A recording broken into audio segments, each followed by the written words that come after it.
Leo tuongelee kuhusu planning, kuhusu kujipanga. Kwenye maisha sote tuna masaa 24, lakini unafanya nini katika haya masaa 24 ndio tunapotofautiana kati ya mtu mmoja na mtu mwingine. Kuna mtu ambaye anaweza kutumia masaa 24 kwa kufanya kitu cha muhimu ambacho kitamletea manufaa, kitamletea pesa, kitamletea amani, kitamletea heshima and so forth. Na kuna mtu mwingine anaweza akatumia masaa hayo ndani ya masaa 24 akaamua kuleta aibu, fedheha, hasara na vitu kama hivyo. Kwa hiyo kuchagua ni kupanga, kupanga ni kuchagua. Sasa kuna baadhi ya watu hawajajaliwa hii talanta ya kupanga maisha yao, kupanga siku zao, kupanga ratiba zao hata. Yaani kuna mtu akiamka asubuhi linalokuja ndio hilo hilo analolipokea.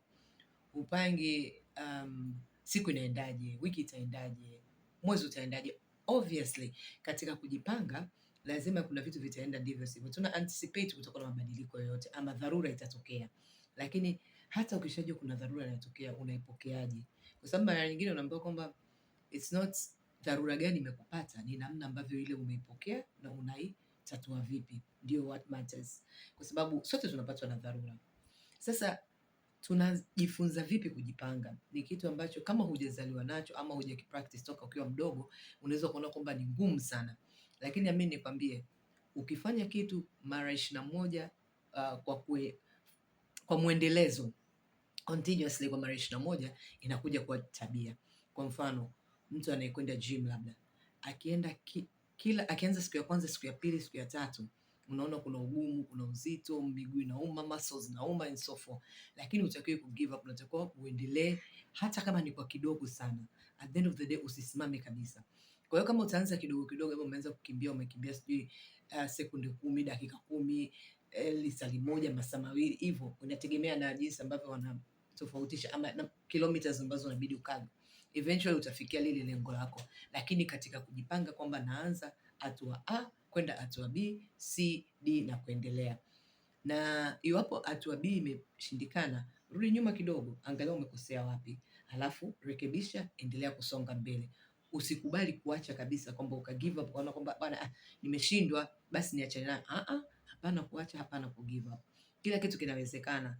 Kwa hiyo unarudi nyuma kidogo, unasoma tu nini wapi nimekosea, halafu tunaendelea pale kutokea pale tumekosea, ili tutengeneze sasa ile consistency ya mara 21 ili iweze kuwa tabia yetu ya kila mara katika kutekeleza majukumu yetu au malengo yetu. Yeah?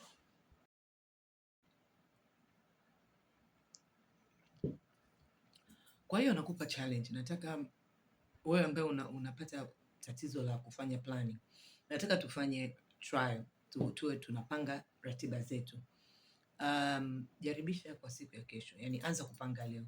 Kesho unataka kufanya nini na nini? Kuna majukumu gani yako mbele yako ambayo unapaswa kuyafanya kesho? Halafu yaandike chini. Andika mambo matatu muhimu ambayo lazima uyafanye. Yani matatu tu, tuanze taratibu, tusiandike mlolongo wa vitu vikubwa. Mambo matatu ambayo kesho unapaswa kufanya. Mathalan, mimi nitaandika kesho napaswa ni rekodi na nirushe video nilirekodi. Hilo litakuwa jambo langu la kwanza.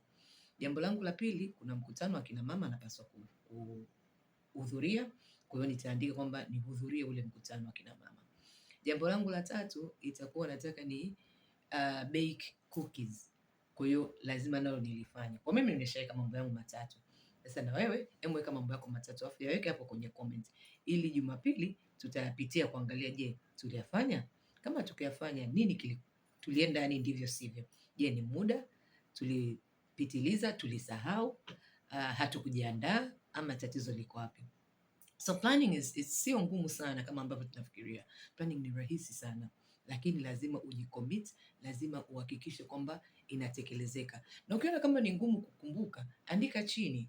Unajua sio kila mtu ana uwezo wa kukumbuka kila kitu. So unaweza ukaandika kwenye karatasi, unaweza ukatengeneza daftari lako ambalo utakuwa unaandika hivi vitu, unaandika tarehe, unaandika mipango yako, halafu kila jioni unapitia kuangalia, je, hii mipango mitatu nimeifikia? Kama sijaifikia, kwa asilimia ngapi sijaifikia? Nini napaswa kufanya?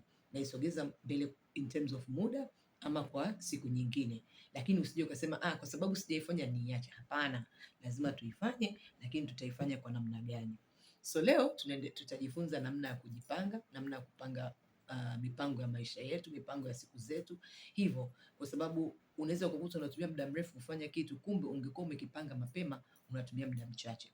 Mathalan, kwenye kupika, watu wengi wanatumia muda mrefu, ama tuliaminishwa kupika ni muda mrefu, lakini unaweza ukapika ndani ya lisali moja na ukamaliza kupika mlo mzima kabisa vizuri tu. Lakini kwa kujipanga sasa, unatayarisha kile kitu chako mapema, halafu inakuwa ni kuvichanganya tu vile vitu katika moto. So tutaendelea kujifunza kidogo kidogo.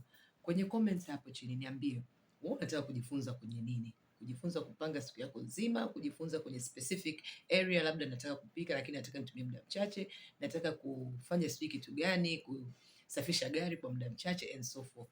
Tuendelee kujifunza taratibu taratibu. Hili ndio somo ambalo tutaenda nalo kwa wiki ijayo yote nzima, kuanzia Ijumaa hii ya kupanga weekend yetu, lakini na wiki inayofuata.